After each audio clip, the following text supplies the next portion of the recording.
자, 136회 기출문제 분석을 한번 해보도록 하겠습니다. 네, 136회.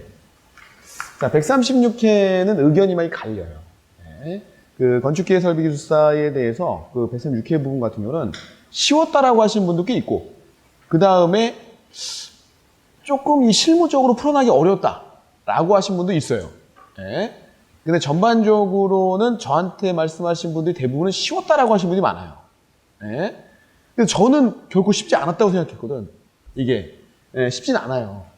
쉽지 않은 이유가 뭐냐면 실무적인 문제가 꽤 많이 포지션 되어 있었고, 그 다음에 만약에 그걸 경험하지 않았다면 자신 있게 쓰기가 쉽지 않았던 문제들이 꽤 있었어요.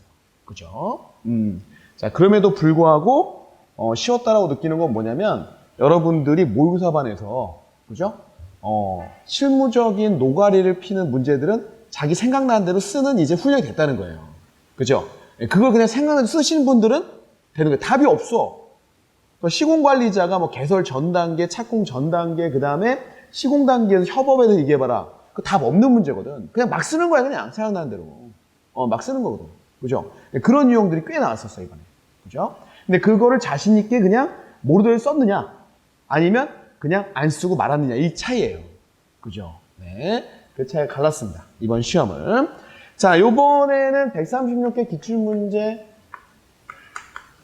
분석에서 기초역학은 없어요. 기초역학은 아예 나올 그런 어떤 느낌이 없어. 아예 안 나왔어.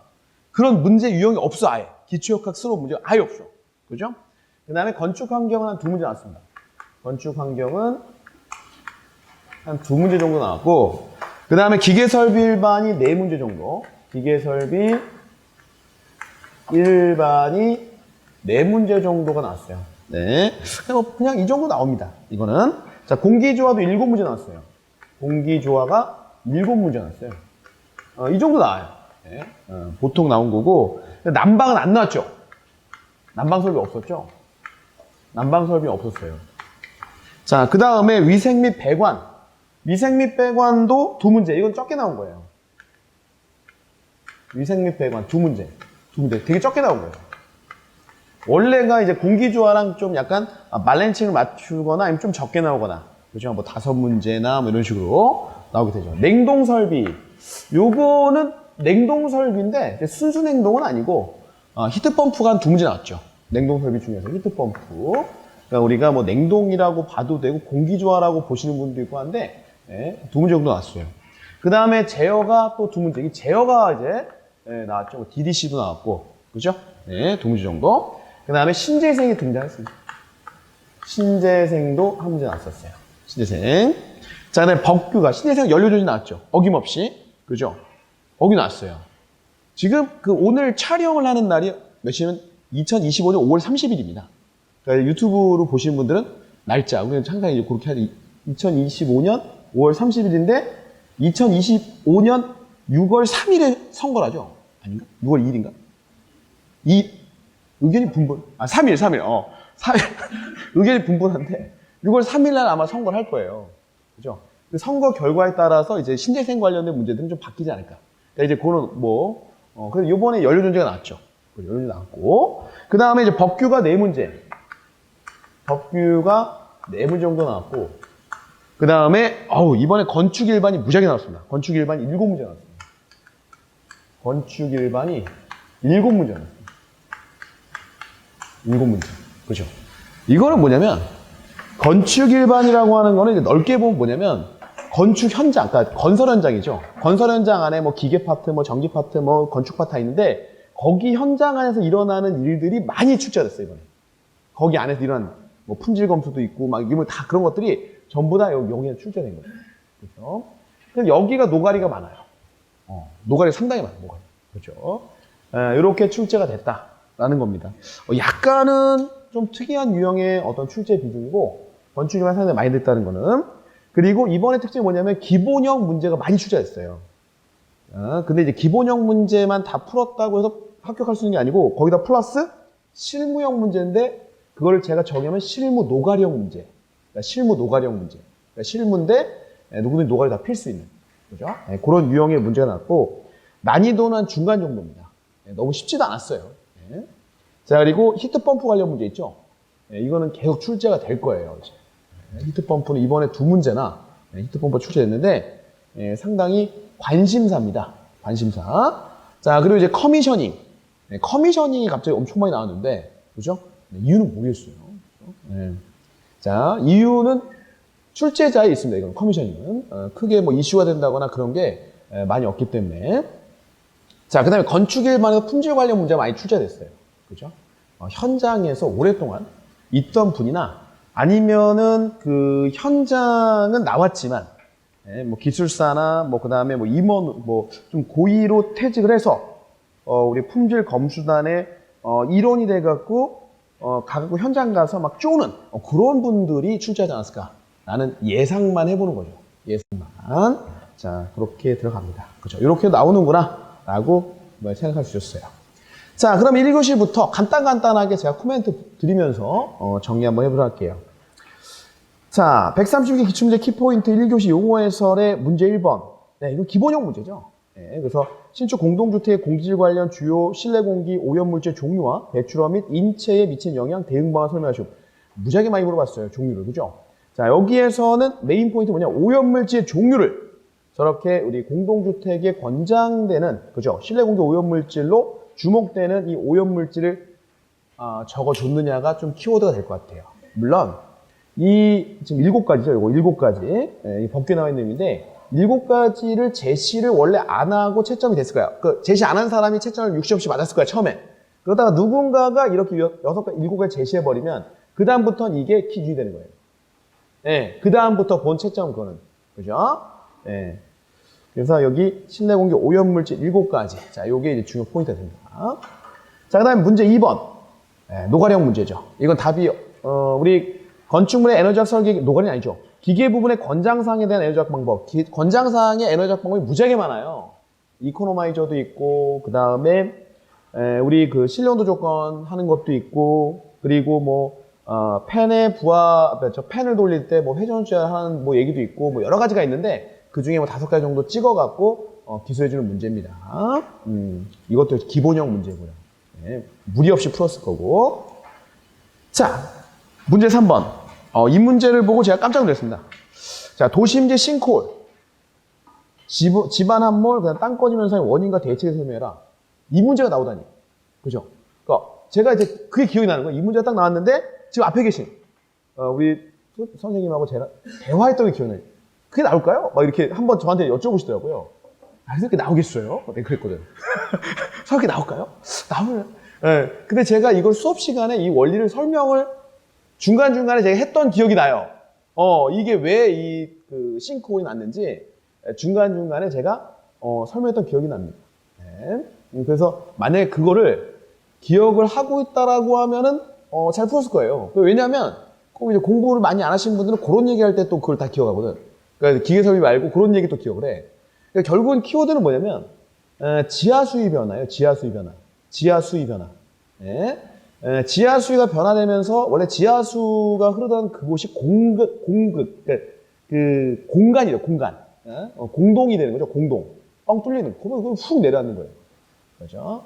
그래서 보통 주변에서 공사를 한다든지 이러면 지하수위가 변화가 됩니다. 그렇죠? 변화될 수밖에 없잖아요. 물이 흘러서 어디 갈 거 아니야. 자, 그래서 주변에 큰 건물 지었다든지 이런 데는 이런 싱크홀이 많이 발생이 됩니다. 이 문제가 나오는 거는 거의 뭐 건축 기계설비기술사인데 건축 시공기술사로, 그죠? 네. 범위를 넓혔습니다. 좋아요. 네, 좋습니다. 네. 같은 건축 분야예요. 우리 여기 뭐죠? 기술사에서 건축 분야로 돼 있죠. 건축 기계설비는, 그죠? 그 다음에 공정행동 기계 분야도 있고, 좋습니다. 아마 다들 이것도 잘 쓰였을 거고, 뉴스에서 워낙 많이 나오니까. 자, 근데 문제 4번. 건축물 기계설비 분야의 AI를 활용한 발전 방향. 생노가리. 그죠? AI, 생노가리. 나도 아직도 모르겠어요. 이 AI를 잘 모르겠어요. 그죠? 도대체 뭔지. AI가 모르겠어요. 그죠? 인공지능이잖아요. 인공지능. 그래서 요즘 AI의 대표적인 예가 뭐죠? 구글이야, 구글. 그죠? 그러니까 요번에 모험 답안을 적어서 제가 제일 힘들었던 게 뭐냐면, 이 구글이야. 구글 때문에 힘들었어요. 그 이유는 뭐냐면, 제가 이걸 모험 답안을 적으려고 무지하게 검색을 하거든. 자, 거의 뭐 한 1, 2주 동안 검색을 무지하게 많이 해요. 그러면 구글에 나와. 근데 구글하고 똑같이 쓰면 말 나올 거 아니야. 그래, 그거랑 다르게 쓰려고 하는 게 어려웠어. 그죠? 아이러니하죠. 원래 그렇게 할 수밖에 없어요. 네, 생노가리입니다. 생노가리. 자, 넘어가고요. 자, 문제 5번. 드디어 문제다운 문제가 나왔네요. 문제 5번. 자, 추결수조나 개방형 냉각수 배관계통이 개방순환 회로 방식으로 되어 있을 경우 문제점 3가지와 설계시 고려사항. 자, 드디어 이제 설비 관련 문제가 나왔습니다. 네. 문제다운 문제는 앞에도 문제다운 문제였어요. 근데 이게 설비의 문제야. 일종의. 자, 개방순환 같은 경우는 키워드가 뭐냐면 대기와의 접촉이에요. 그러니까 대기와 접촉됐을 때 무슨 문제가 있느냐 이겁니다. 네. 기본적으로 비산, 그 다음에 이제 보급수 문제, 그리고 이제 온도 편차, 그리고 이제 압력 편차. 그러니까 온도가 달라지면 그 유체 압력이 달라져요. 압력 편차, 그 다음에 이제 오염, 이런 것들을 갖고 이제 얘기가 되는 거죠. 그죠? 그 대응은 이제 거의 반대적으로 진행해주고, 그죠? 키워드가 그렇습니다. 그래서 이것도 크게 어려운 건 없다. 그러니까 그 개방형이라고 하는 게 대기와 접촉한다라는 것만 갖고 들어가면, 즉 냉각탄만 생각해주면 여러분들이 크게 어려운 건 없을 거예요. 그리고 얘가 이제 우리가 흔히 얘기하는 순환배관하고 차이가 뭐냐면 펌프 양질이 조금 더 업이 돼요. 좀 더 필요해요. 그죠? 좀 더 필요하죠. 그러니까 순환배관 같은 경우는 그대 돌고 돌기 때문에 실향전 개념이 없습니다. 근데 얘는 실향전 개념이 일부 최상단에서 발생을 해요. 네, 그게 좀 차이가 난다. 라는 거. 네, 그런 것도 좀 문제점으로 지적해 볼 수가 있습니다. 자, 문제 6번. 인체 온열감을 평가하는 각 지표에 대해 설명하시오. 요게 이제 10to 10 때 똑같은 문제가 아마 정리가 됐었는데, 이거는 이제 다 아는 문제죠. 2번과 3번 있죠. 효과 온도, 작용 온도죠. 불쾌 지수. 요거는 이제 공식이 제시가 돼야 점수가 나올 걸로 예상이 됩니다. 네. 여기까지 괜찮고. 자, 문제 7번. 자, 에너지용 합리화법에서 규정하고 있는 에너지 발열량에 대한 다음 용어를 설명해달라. 총발열량, 순발열량, 석유환산톤.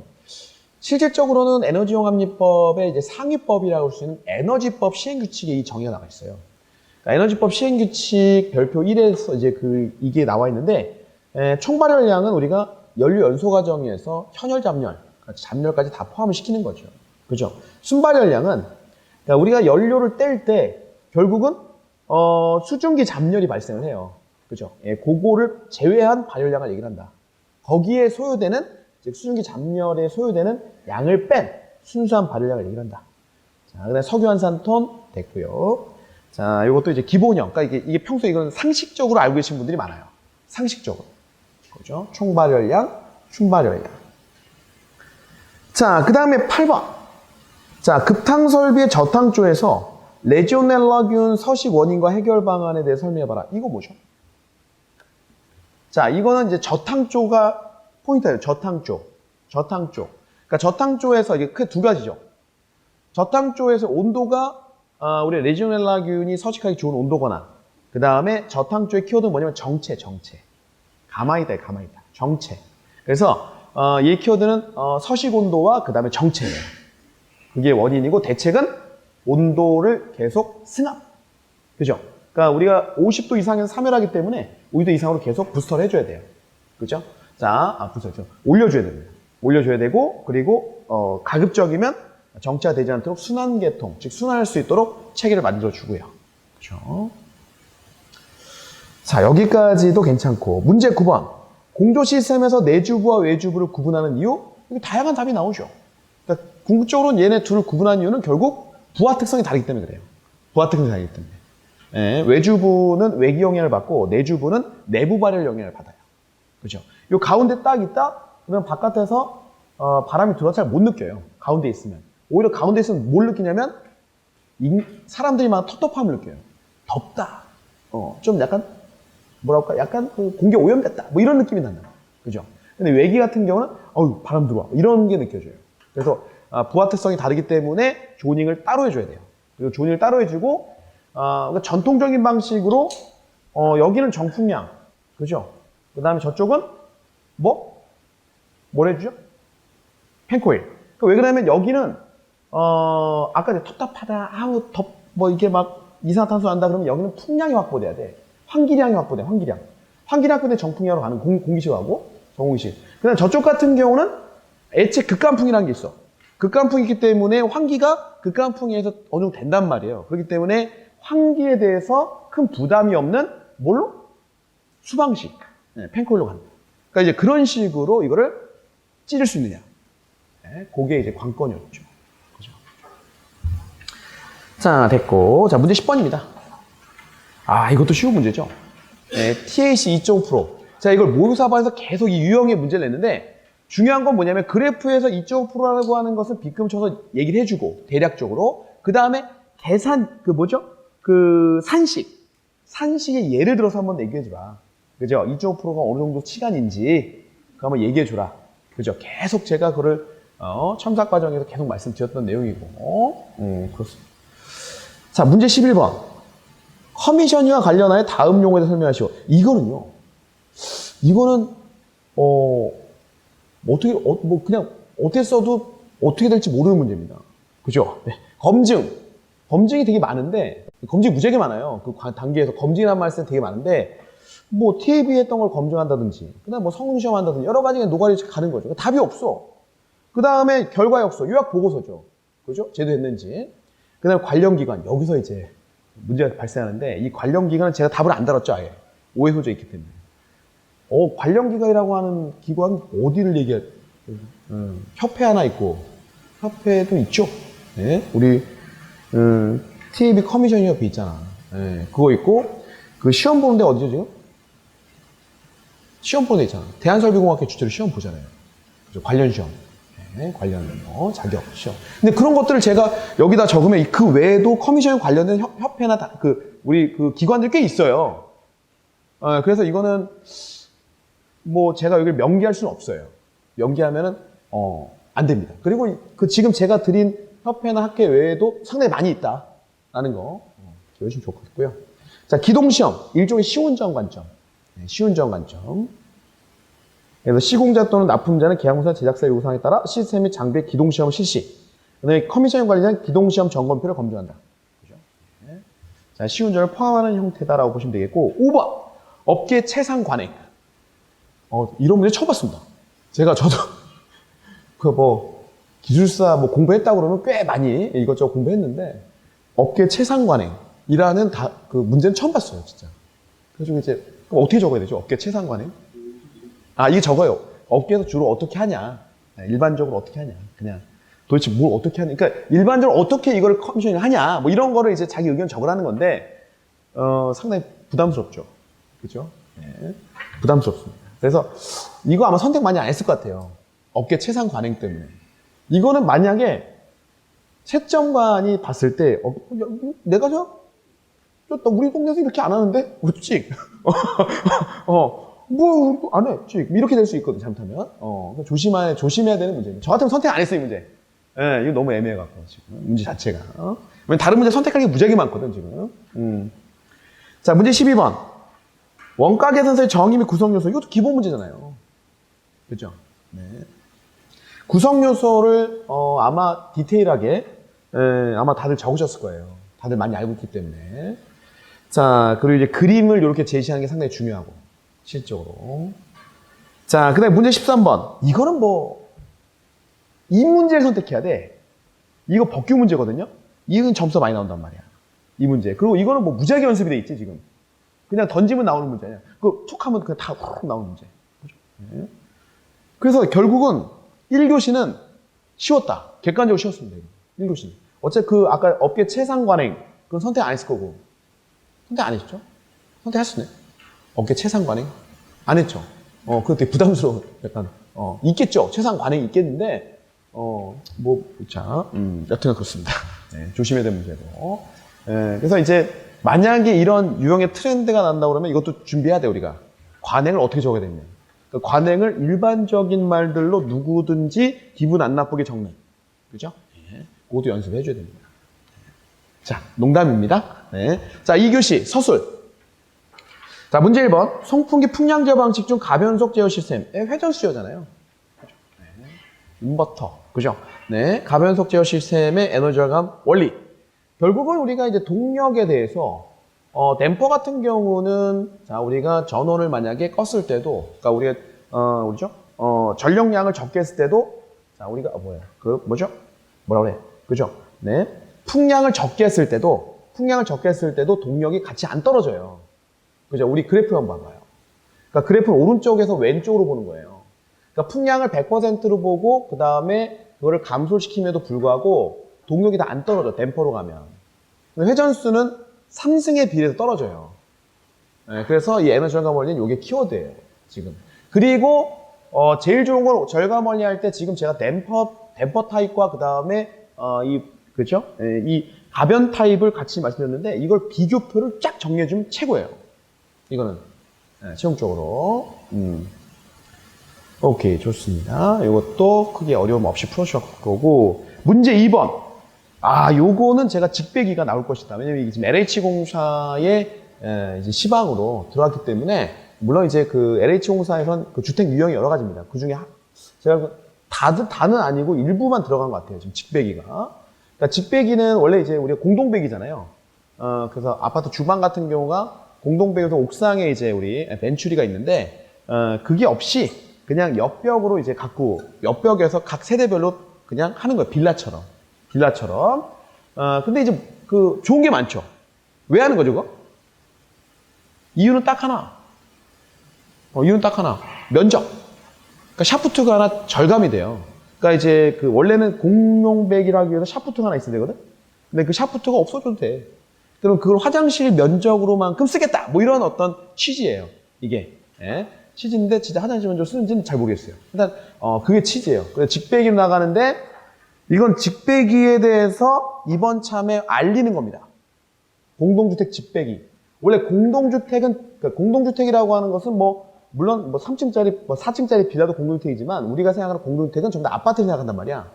근데 LH 거나 일부 그 업체 거 안 해보신 분들은 아파트에서 직배기를 한다고? 라고 생각한단 말이에요. 아파트는 대부분 공용배로 돼 있잖아. 지금 준공이 된 것들은 대부분은. 그죠? 근데 이번 이 문제를 통해서 직배기가 알려지는 거야. 우리 설비 공부한 사람들 다 공동주택 직배기라는 개념이 알려지는 거예요. 상당히 파급효과가 있는 거예요. 그럼 이 직배기를 할 때 문제 뒷문제가 갑자기 직배기, 좋아. 이거 참 시사적이다 했는데 뒤에 뭐야? 문제가 건물 설명하고 건물 외부에 설치하는 환기캠 마감 시공 시 안전사항을 갑자기 문제가 훅 하고 샜어, 이렇게.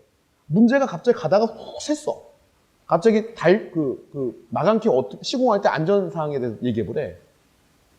저도 이게 계속 읽어봤어, 계속. 정말 그걸로 마무리된 문제인가? 문제 계속 맞더라고요. 그러니까 직배기는 다 설명 가능해. 근데 이게 문제야. 근데 이게 뭐냐면, 마감객 공사할 때 뭘 타냐면, 달비계를 타요. 달비계 알아요? 달비계 아십니까? 이거 페인트 칠할 때 타고 내려오는 거. 달려있는 비계. 달려있는 옥상에서 이렇게 갖고 내려온 비계 있잖아. 달려있는 비계. 그걸 달비계라고 해요. 달비계. 그래서 달비계를 타고 이렇게 내려와갖고 캡을 시공한단 말이야. 그래서 추락의 위험이 있단 말이야. 그거에 대한 거를 쓰는 거예요. 그래서 쓰는 거란 말이야. 그죠? 추락 위험을 쓰는 거야. 그래가지고 지금 안전기술사로 바뀌었어, 갑자기. 안전기술사로. 이 범위가 엄청 넓습니다. 좋습니다. 안전기술사로. 그래서 제가 그쪽에 정리해 놓은 게 환기캠 마감 시공 시 안정사항. 그러니까 달비계를 탔을 때의 추락 방지 요건에 대해서 주로 썼어요. 위에 옥상에다 이제 고정점을 해가 고정을 시키고 2점 이상 고정을 시키고 내려오거든요. 근데 요즘에는 이거를 이제 실외에서 시공하는 것도 있고 최근에는 이제 실내에서 시공하는 것도 있어요. 그러니까 안에서 시공을 해버려요. 그러니까 안에서. 근데 안에서 시공을 한다라고 가정을 하면 이 문제 답이 쓸 게 하나도 없어. 하나도 없단 말이에요. 그러니까 밖에서 시공한다고 가정하고 문제를 써야 됩니다. 어쩔 수 없이 지금 상황에서. 자, 됐습니다. 직배기. 그러니까 여기서는 저도 갖고 있는 직배기에 대한 컨디션. LH공사의 직배기가 시방이 돼 있구나. 이 컨디션을 갖고 하시면 좋아요. 자, 그 다음에 문제 3번. 드라이룸이 나왔습니다. 2차 전지를 생산한 공장의 드라이룸 공조 방식에 대해 설명하시오. 이거는 사실상 공존행동 스타일의 문제입니다. 공존행동 기술사 스타일의 문제인데 나왔어요. 그러니까 드라이룸은 뭐냐면 자, 드라이룸이란 공기 조건이 노점 마이너스 10도 이하를 유지하는 룸. 와우. 그죠? 네, 엄청 건조한 룸입니다. 그러니까 습도가 거의 없는 거예요, 절대 습도가. 그러니까 여러분들 이렇게 생겼잖아요. 이렇게 된 스풍 정도가 이렇게 생겼죠? 이렇게 생겼잖아. 그죠? 그러면 하여튼 저 마이너스 10도, 11도 막 가잖아. 이쪽이 이쪽으로 가면 온도가 낮은 거잖아. 마이너스잖아. 그러면 요게 노점선이죠? 다른 말로 노점선이야, 이게 노점선. 상대도 100% 노점선이야, 그냥 다른 말로 하면. 그러면 여기 한 30도 하면 절대습도 이만큼일 때 노점 걸리는 거야. 그럼 저 마이너스, 이게 어떻게 보면 실제 이렇게 생겼지? 이게 거의 붙잖아, 이게. 거의 붙죠? 거의 붙어요. 거의 붙는단 말이야, 여기 거의 붙어. 그럼 저 마이너스 10도 막 하면은 절대습도 허용량이 요만큼밖에 안 된다는 거야. 그러니까 절대습도가 극히 좋은 거야. 그럼 제습량이 무지하게 많은 거야. 완전 제습을 막 미친 듯이 하는 거죠. 그죠? 네? 그 룸을 우리가 드라이룸이라고 한다. 그래서 전지도 만들고 이렇게 한다고 합니다. 그래서 거기 보면 이제 공조 조건에 2차 전지 위주로 해갖고 리튬이온 배터리, 리튬이온 폴리머, 리튬이온 캐패시터. 저는 이 리튬이온 잘 뭔지 몰라요, 사실. 네? 저는 잘 모른단 말이에요. 이 건전지 잘 몰라. 그죠? 근데 거기 나오는 노점 온도 기준 보니까 마이너스 30도, 마이너스 40도, 마이너스 30도 미만. 그죠? 이 정도로 공조 조건 갖고 간다 이거예요. 그죠? 자, 그 다음에 2번 제습 방식별 원리. 여기는 제습 방식 크게 보면 흡착식하고 냉각식을 쓰는데 흡착식이 좋습니다. 좋은 쪽으로 부각시켜서 마무리하는 문제예요. 그죠? 2차 전지. 어려운 문제였습니다. 그래서 이 문제가 우리 그 기계 설비에 또 나올 것인가? 라는 거를 좀 물음표를 확 달고 싶지만 공부해야죠. 그죠? 개념 위주. 그죠? 오케이, 좋고. 넘어갑니다. 4번. 기본형 문제죠. 발전 시스템의 에너지로 사용되는 연료전지에 대해서 기술하세요. 연료전지 정의 및 구성, 종류, 열병합 발전 시스템 활용 방안 다 기본 문제야. 예. 그러니까 3번의 열병합 발전 시스템 활용 방안은 우리가 이제 전반적으로 뭐죠? 노가령 문제인데 키워드 분산 발전 이런 내용이 나오면 좀 더 좋다. 예, 그 정도 기본형 문제. 좋습니다.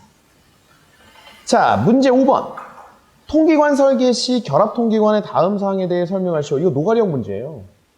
결합통기관 정의 및 결합통기관의 필요성. 그 다음에 미적응시 문제점. 이 필요성하고 미적응시 문제점이 똑같은 말이거든. 똑같은 말이에요. 똑같은 말. 네, 그걸 다르게 써야 돼. 그죠? 네, 공수 파괴되는 거잖아요. 배수 안 되고. 그죠? 그래서 이제 중간중간에 이제 통기관, 수직 통기관과 그 다음에 수직 매수관을 연결시켜주는 형태다. 그래서 그림 그려주고 노가리 형태로 누가 2페이지 반 이상 올렸느냐, 3페이지까지 갔느냐, 그 싸움입니다. 그죠? 네. 페이지를 늘리기가 쉽지 않은 문제 중에 하나였어요. 자, 문제 6번. 빌딩 커미셔닝에 대해 설명하시오. 기본형 문제. 네, 기본형 문제. 네, 이거는 목적, 효과, 단계별 싹 다 노가리. 싹 다 노가리. 싹 다. 전 노가리. 전체 노가리. 그죠? 전체 노가리. 네, 목적과 효과를 어떻게 구분해 쓰느냐. 네, 그게 관건이었죠. 그죠? 똑같은 말이기 때문에. 2교시도 쉬웠네. 네, 이거 쉬웠네. 네, 이거 괜찮았습니다. 3교시 보겠습니다. 문제 1번.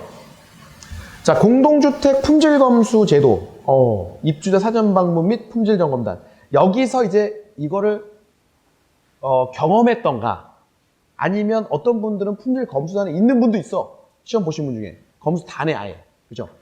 있던가 아니면 경험했던가 들어봤던가 아니면 선택하기 쉽지 않은 문제 중에 하나죠. 그죠? 네. 왜냐하면 이거는 법규 문제거든. 법규 문제. 품질 검수. 한번 문제 나왔었어요. 기술사에. 예전에. 아주 어렵게 나왔었죠. 당시에. 근데 이거는 자, 입주 사전 방문 및 품질 점검단. 그러니까 두 가지를 얘기한 겁니다. 그죠? 1번에 보면 일반 사항은 2021년 1월 24일에 시행이 됐어요. 그리고 주택법을 근거로 합니다. 그죠? 네, 공동주택의 품질을 향상시키기 위해서. 자, 입주자 사전 방문. 자, 우리가 이제 입주 예정 시기에 45일 전까지 한 2번 정도 이상, 2번 이상 사전 방문합니다. 네. 자, 그래서 방가리 보면 입주 예정과 사전 방문 시 지적된 하자에 대한 조치 의무는 나왔듯이 자, 우리가 이제 중대한 하자 있죠. 중대한 자는 사용 검사 전. 그 다음에 경미한 거는 전유 부분. 입주자가 사는 곳 같은 경우는 입주하기 전까지. 그 다음에 우리 공용 부분 있죠. 네, 거기는 준공 전까지, 사용 검사 전까지. 그렇게 돼 있다라는 겁니다. 이거를 누가 씁니까, 이거를? 그죠? 네. 이걸 알고 썼다. 대단한 거죠. 네, 대단한 겁니다. 이거 알고 쓰신 분, 이거. 싹 다 이 내용을 다 알고 쓰신 분. 알고 쓰면 대단한 거죠. 자, 그 다음에 뭐 500만 원, 뭐 이렇게 하면 500만 원 과태료. 근데 품질 점검단의 품질 점검. 요거는 기본 300세대 이상이면 다 해야 돼. 근데 경기도 같은 경우가 3세대 이상으로 조례로 이제 또 강화가 돼 있어. 그죠? 자. 그리고 거기 뭐 점검 절차에 보니까 스텝 1, 2, 3로 나와서 진행하고, 우리 품질 점검할 때 이제 품질점검단이 품질점검 들어가겠죠. 그때 이제 우리 세대 방문합니다. 전유 세대 방문하는데 3개 세대 이상 무조건 방문하게끔 돼 있어요. 그렇죠. 자, 이거는 뭐 우리가 설비가 아니고 그냥 전체죠. 네, 전체. 네, 전체. 자, 이것도 전체입니다. 문제 2번. 건설 현장 내 기기 설비 작업 중 화기 작업의 정의와 이와 관련한 위험 요인 및 안전대책. 여기서 판가름, 이런 문제 판가름 나는 거야. 이 문제를 처음 봤음에도 불구하고 막 달려 들어야 돼. 우리가 화기 작업 정의? 알죠? 불꽃 튀는 거잖아. 스파크 튀고. 그죠? 뭐 용접이나, 다 용접 말 썼을까? 용접이나 뭐 해갖고, 용접 과정 중, 뭐, 그 다음에 뭐, 좀 더 생각나면은 뭐, 우리, 그 있잖아요. 이렇게, 바라락, 브라인드 하는 거, 뭐, 그라인드 연마, 뭐 해갖고 막 썼을 거란 말이야. 그죠? 다 똑같아. 그죠? 용접, 용단, 연마, 댐, 뭐 드릴, 뭐 이런 거 할 때 이제 이거 화기 작업이라고 합니다. 너가 썼을 거 위험 요인? 막 노가리 쳤겠죠. 막 쳤겠지. 안전대책? 노가리를 치되 항상 우리는 체계적인 노가리. 작업 전 안전대책, 작업 중 안전대책, 그 다음에 교육 뭐 이런 거. 그죠? 그렇게 지금 나눴죠, 제가 체계를. 이거는 제가 나눈 게 아니고 이 법규 내용이에요, 전부 다. 지금 제가 적어놓은 게 여기서 지금 다 적어놓은 게 다 법규 내용이야. 그래서 이 코사 가이드에 나와 있네요. 코사 가이드. 코사 가이드 35-2012. 코사 가이드. 코사 가이드, P. 다시 35-2012. 여기 나와. 소규모 사업장의 화기 작업 안전에 관한 기술 지침이 있습니다. 네, 그게 아마 이제, 뭐, 이게 아닐 수 있지만, 이거 유사하게 이제 모음 답안이 아마 여기 같지 않았을까. 그게 제 그냥 예상에는. 이거 아닐 수도 있지만, 네, 갖고 왔는데, 이걸 모음 답안을 보고 채점할 수가 없죠. 이런 거는. 아마, 전부 다 노가리로 여러분들이 잘 썼을 거고, 결국 3페이지 누가 채웠냐. 네, 라는 거 막 표 넣고 막, 그죠. 자, 넘어갑니다. 문제 3번. 1번과 2번 노가리였어요. 지금 1번 좀 접근이 어려웠었고, 2번이 노가리형 문제고, 3번. 겨울철 공주옥이나 펜콜 유닛의 열교환기의 동파사고 원인과 방지책. 이 문제가, 물론 이제 앞에 2번 문제도 제가 이걸 가르는 문제라 했는데, 3번 문제가, 어떻게 보면은 전통적인 키워드를 갖고 들어가야 되는 문제 중에 하나예요. 그죠? 지금 여기는 동파예요. 그러니까 액체 동파가 있고 기체 동파가 얘는 기체 동파야. 기체에 의한 동파야. 그러니까, 우리 흔히 얘기하는, 외기를 직접 맞아서 문제가 생기는 거예요, 얘는. 그죠? 그러니까 공조기가 외기를 도입하죠. 그죠? 그러니까 공조기 외기 도입할 때 외기를 맞아버리면, 배관이 있어요, 배관? 그러니까 어느 배관이 터져? 무슨 코일? 코일 2개잖아요. 냉코일 아니면 온코일. 많이 문제가 되는 게. 냉코일 정체돼 있잖아. 냉코일 안 돌잖아. 정체 상태야. 정체 상태인데 거기에 외기가 확 와서 쳐줬어. 그러면 동코일만 도니까, 동코일은 따뜻하니까. 냉코일 쪽에 탁 쳐줬어. 그러면 거의 순식간, 몇 초가 아니에요. 거의 초 단위가 아닐까? 그냥 맞자마자 쫙 가요. 맞자마자 쫙 가. 순간적으로 쫙 간다. 그래서 이걸 외기 컨트롤, 그러니까 댐퍼 부분이 다 조였지만 들어오는 경우. 그죠? 그런 것들. 그 다음에 냉각 코일 태수가 안 된 경우. 그죠? 외기가 침입된 경우, 냉각 코일이 태수가 잘 안 된 경우. 이런 경우들을 불고 늘어지는 문제입니다. 그죠? 네. 그래서 그죠? 요 어떤 컨디션, 공조기에서 이 외기가 들어오는 컨디션과 코일이 양 2개 있고, 난방 코일 돌고 있고 냉각 코일은 태수가 안 됐다. 그러면 발생하는 거예요. 자. 그럼 어떻게 해야 돼? 겨울에는 냉수 코일 퇴수하고 또 어떻게 해야 돼? 댐퍼 점검하고 그 다음 또 어떻게 해야 돼요? 그치. 그러니까 우리 평상시에 7대3이라고 한다면 그거에 대한 비중을 약간 조절할 수 있다. 만약에 좀 더 그런 게 그러니까 이제 그런 운영에 대한 게 그렇게 되고 뭐 그다음에 보온을 한다는 둥 그다음에 뭐 센싱을 어디다 한다는 둥 뭐 이런 내용이 나오는 겁니다. 그죠? 오케이 좋고 쭉 많이 적어놨죠? 네. 자 문제 4번 가스지 히트 펌프 시스템에 대해 설명하시오. 자 이거는 이제 이 GHP랑 이별하자 이제. GHP를 이별하고 EHP로 가자라고 하는 문제입니다. 이제 왜냐하면 법제화도 돼야 되기 법제화를 이제 과정이 있기 때문에 지금 현재 제가 법제를 찬성하고 그런 반대하는 그런 입장은 뭐 그런 아무것도 없고 네? 법제화 과정 가고 있기 때문에 GHP를 이제 퇴출하는 과정으로 지금 제 생각엔 그래요.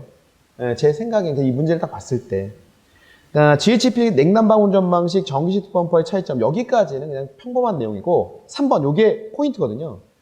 가스지 히트 펌프에서 배출된 대기오염 물질, 밑줄짝, 문제다 밑줄짝. 이 문제가 나온 취지가 뭐냐면, 그러니까 기계설비 기술사는 이게 상당히 파급효과가 큽니다. 이 문제 자체가. 그럼 이 문제를 알면, 이 문제를 보잖아요. 거의 전국에 계신 수천 명의 우리 수험생 수천 명이에요. 그러니까 실제 시험 보신 분은 한 300명 뭐 이런데, 2, 300명 이런데, 뒤에 이제 제하에 계신 분들이 수천 명이 된단 말이야. 제가 책이 팔리는 거 보니까 그래. 그죠? 수미 책. 그러면 그분들이 다 이거를 검색을 하는 거예요, 검색을. 몰랐던 분들이. GHP가 좋다는데 오염물질이 있어? 나오기 시작하는 거죠. 그러면서, GHP가 안 되네? 이제 인식이 퍼지기 시작하는 거야. 그러면서 끝나는 거죠. 그죠? 원래 이게 학교인가 아마 제가 몇 년 전에 학교에서 이제 그 문제가 돼갖고 이게 아마 학교에서 이제 퇴출됐죠. EHP로 아마 권장, 뭐 DHP로 가는 것 같아요. 그죠? 네, 퇴출돼갖고. 그래서 요거는 의도가 요거고 3번에 보면 자, 뒤 넘어가 3번에 가스 히트 펌프에서 배출된 대기오염 물질 녹스, 질소산화물, 일산화탄소, 그 다음에 총탄화수소. 그죠? 그래서 대기환경보전법에 이것에 대한 배출 허용 기준도 있어요. 네. 그래서 이렇게 흘러가는 분위기가 이렇구나. 그러니까 이게 지금 다 이게 짜맞춰서 막 이렇게 흘러가는 거죠. 그리고 여러분들이 이제 기술사가 되시면 어떻게 보면 분야에서 리더가 되기 때문에 여러분들 인식이 되게 중요하거든요. 그죠? 여러분들이 GHP 오염물질 배출해서 안 돼. 그러면 이건 상당히 큰 어떤 이게 되는 거거든요. 그죠? 자, 그다음에 문제 5번. 기계설 유지 관리에서 많이 사용되는 빌딩 자동 제어 장치와 관련하여 빌딩 자동 제어 장치의 주요 구성 요소와 현장 설치된 DDC에 대해서 이거 다 풀겠어요. 그죠? 그러니까 빌딩 자동 제어 장치를 그러니까 몰라도 중앙 처리만 있을 것이고, 그러니까 중앙 감시만 있을 것이고, 그 다음에 중간에 DDC가 중간 역할이거든요. 그러니까 중간 역할, 그러니까 우리가 뭐 다른 얘기를 하면 정보 수집반이라고 하는데 중간 역할 해주고 마지막에 디바이스 쪽에서 이제 자체 디바이스 제어 해주고, 그죠? 예, 그렇게 이제 흘러가게 됩니다. 현장 제어. 예, 그거 이제 구성으로 이 말 말고 다른 말로 써도 다 인정이 되는 거죠. 그죠? 자, DC의 구성 요소, 자, 제어 방식 개통, 그리고 제어 구성. 요건 요번에 여러분들이 공부할 거는 요거예요, 지금. 그 제어 구성 요소 있죠? 요거는 갖고 들어가야 돼. 요걸 공부해야 돼. 그죠? 많이 몰랐다고 하면. 3번 DDC의 기능은 노가리예요. 이건 노가리야. 기능은 노가리야. DDC는 이제 특이하게 소프트웨어 관점이거든요. 그러니까 소프트웨어를 갖고 우리가 첫 번째 나와 있는 에너지 절약 기능, 에너지 관리 소프트웨어. 그 다음에 5번 있죠? 중앙 집중화, 빌딩 관리 응용 소프트웨어. 이런 식으로 소프트웨어 관점으로 상당히 광범위하게 이제 왔다 갔다 할 수 있습니다. 그렇죠? 자, 됐어요. 여기까지도 괜찮은데? 그죠? 6번. 기계설법의 기계설비 유지관리 기준에 따른 신축 건물 준공 시 작성하는 기계설비 유지관리 지침서와 관련해 다음 사항에 대해 설명하시오. 요게 실무적인 문제인 거야. 요게 실무적 애매한 거야. 왜? 1번은 풀어. 유지관리 지침서 작성 주의사항. 노가리 풀어. 근데 2번이 부담스러운 거야. 일반적인 목차, 일반적인 동그라미. 이런 말 원래 안 씁니다, 시험에서. 일반적이라는 말이 들어감으로써 이거는 답이 아예 없는 문제야. 완전 없는 문제야. 일반적이라는 말이 뭐냐면 일반적으로 쓰는, 일반적으로, 그러니까 정해져 있지 않다는 거야. 일반적이라는 건. 그냥 일반적으로 뭘 쓰냐. 그럼 나는 저거 쓰는데? 아, 그래? 그럼 대응이 안 되는 거죠. 요 노가리인데, 제가 이제 뒤에는 일반적으로 쓰는 걸 써놓긴 했어요. 그죠? 네. 그 일반사항, 구성의 종류, 설치 및 시운전 자료, 운전 방법, 유지 보수 방법, 쭉 이런 일반적인 목차가 있다. 여기 보면 내용이 있고. 그죠? 자, 요것도 여러분들 이제 제가 거기 뭘로 썼는지 제가 적었나요? 이것도 제가 엄청 걱정을 했어요. 왜냐면 현장 들어갈 때 이거 다 있거든요. 이거 다 있어요. 지침서 다 있어. 유효할 지침서라고 해갖고 있단 말이야. 있어. 근데 현장마다 목차가 다 달라. 많이 달라요. 그 다음에 용도별로 다르고. 네, 그래서 이걸 내가 이렇게 답을 내면 또 이거 아닌데요? 하실 분들이 많을 것 같다는 느낌이 들더라고. 맞아요? 네? 네. 현장? 의견이요? 이견? 현장? 현장? 이견이 많이 없군요. 많이 괜히 고민했네. 그죠? 자, 그래서 이건 뭐냐면 KCS 우리 옛날에 보면 요걸 이제 표준시방서라고 했는데 KCS 3110 10에 보면 우리 유지관리 지침서에 목차 같은 유형이 딱 나와 있어요. 이렇게 하라고. 그러니까 이런 프로토타입이 나와 있어요. 그래서 고민하다가 그러니까 옆에 이 현장 시방, 뭐 저 현장 시방 있잖아요. 근데 달라. 이거 하나 선택해서 할까 하다가 그럼 문제 될 것 같아요. 이걸 했어요. 네. 기계설비공사 일반사항 쪽 보시면 됩니다. 오케이, 좋아요. 3교시? 괜찮네. 네, 이것도 뭐 크게 어려움 없이 노가리를 누가 잘 파냐. 네, 고3이었고 사기 서술갑니다. 품질 인정제도. 요거가 점수를 많이 따냐 못 따냐가 이 문제가 많이 작을 것 같아요. 왜냐하면 이건 명확해 너무 품질 인정제도가 뭐냐라고 설명하는 거는 그렇게 문제가 안 되는데 이건 이제 내화 부분이거든요. 그러니까 내화 부분에 대해서 옛날에는 성적 써갖고 퉁을 쳤는데 지금은 공장 뭐 심사도 하고 뭐야 하고 인정제도로 가겠다 이거거든. 예? 좀 복잡스럽게. 예, 그건데 그게 중요한 게 아니고 이번에 대상 품목 4가지 적으라고 딱 했잖아. 그럼 이거 4가지 적으면 이건 4가지 적으면 그 어떤 부분 점수는 만점이 되는 거거든. 이게 이 4가지를 정확히 적었다고 하면. 예? 복합자재하고 방화 셔터하고 내화 체험 성능 인정된 구조 방화문. 그죠? 이걸 적었다고 하면 상당히 좋은 점수 나오는 건데 이걸 적었겠냐 이거 적었어요? 네, 이걸 적으면 또 이상한 거죠. 그죠? 네, 이거 적으면 또 이상한 거야. 그죠? 네. 그리고 이제 시험 성적서 제도와의 차이점. 그죠? 제가 좀 전에 얘기했죠. 품질 인정 제도는 인정이야. 공장 범수 다 하고 그래도 공장 관리 프로세스까지 다 봐. 품질 관리까지. 그죠? 그렇기 때문에 상당히 디테일하게 이제 본다라는 거예요. 그리고 이제 시험 성적서 뭐야? 성적서. 성적서야. 특정 제품 성적서.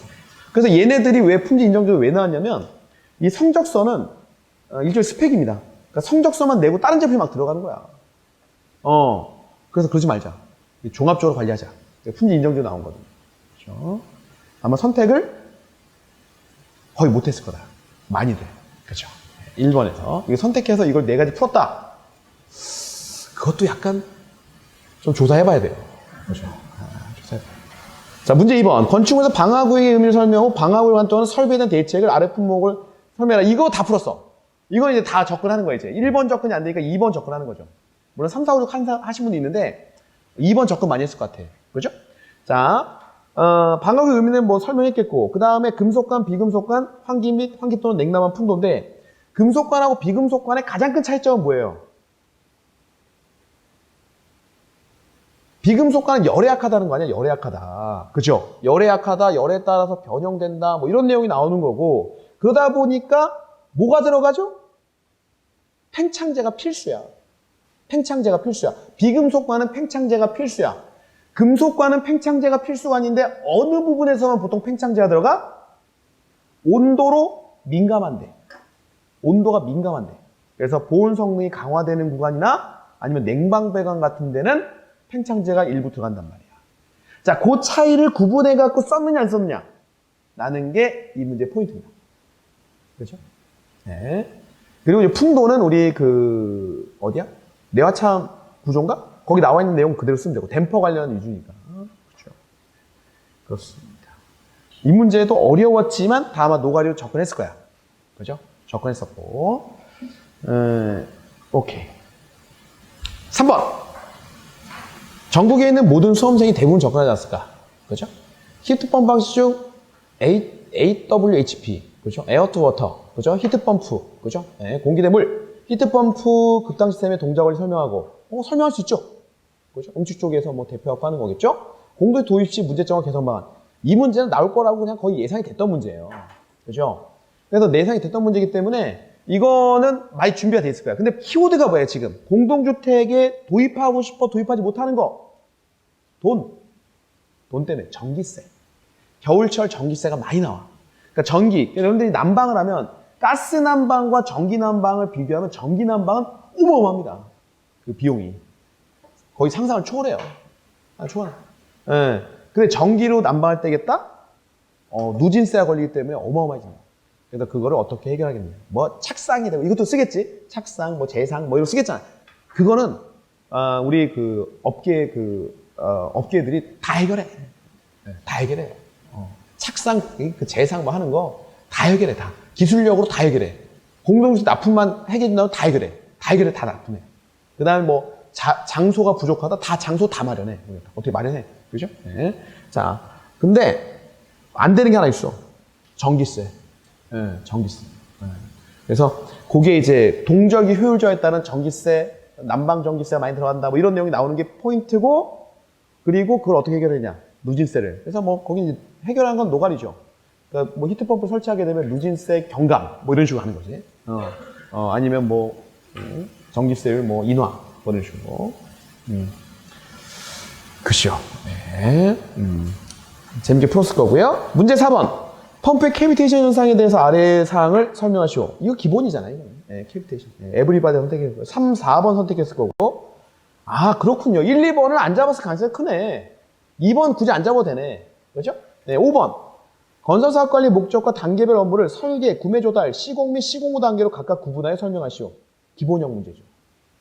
뭐 우리가 고민하는 게 있잖아요. 어떻게 단계별 업무를 구분할까? 그것까지 다 해줬네. 설계, 구매 조달, 시공 및 시공 후 단계 다 구분해주고 다 풀라 이거야. 오케이. 아주 좋네요. 자, 됐고. 문제 6번. 이거는 뭐 어제 현장에 계시던 분이 오늘 나와서 시험 문제 낸 것 같은 느낌이 듭니다. 아주 라이브한 느낌입니다. 공사 현장에서 모든 기계설비 공사를 총괄 관리하는 기계설비 시공관리자의 업무를 아래의 각 단계별 사항에 대하여 설명해. 현장 개설 단계, 현장 시공 전 단계. 왜냐면 제가 왜 라이브하다고 생각했냐면 이렇게 현장 개설 단계, 현장 시공 전 단계로 이렇게 구분은 잘 안 하거든. 이걸 묶어갖고 착공 전 단계. 뭐 이런 식으로 갔는데 이걸 구분해버렸어요. 그리고 시공 단계 타공정화 관련성 검토. 지금 이거 하고 계신 거야, 보니까. 그래서 이제 시공 전 단계는 정말 시공을 내일 하는 거야, 내일. 내일 모레. 그러니까 일주일 내로 하는 거야, 지금. 시공 전 단계, 일주일 내로 하는 거야.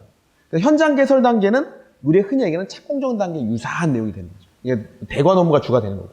그러니까 제가 봤을 땐, 사람들마다 다 다르게 썼겠지만, 제가 봤을 땐, 대관 업무나 착공 전 업무가 주가 되는 거고, 시공 전 단계는 그야말로 디테일 그리고, 디테일 막 그려대고, 그럴 때입니다. 그렇죠?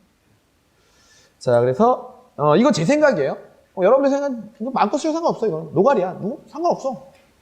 시공 전이, 저는 시공 직전이라고 판단한 거고, 왜냐면 개설 단계가 하나 있기 때문에, 그 시공 단계 그 앞에가 하나 있기 때문에, 저는 시공 직전이라고 판단했던 거예요.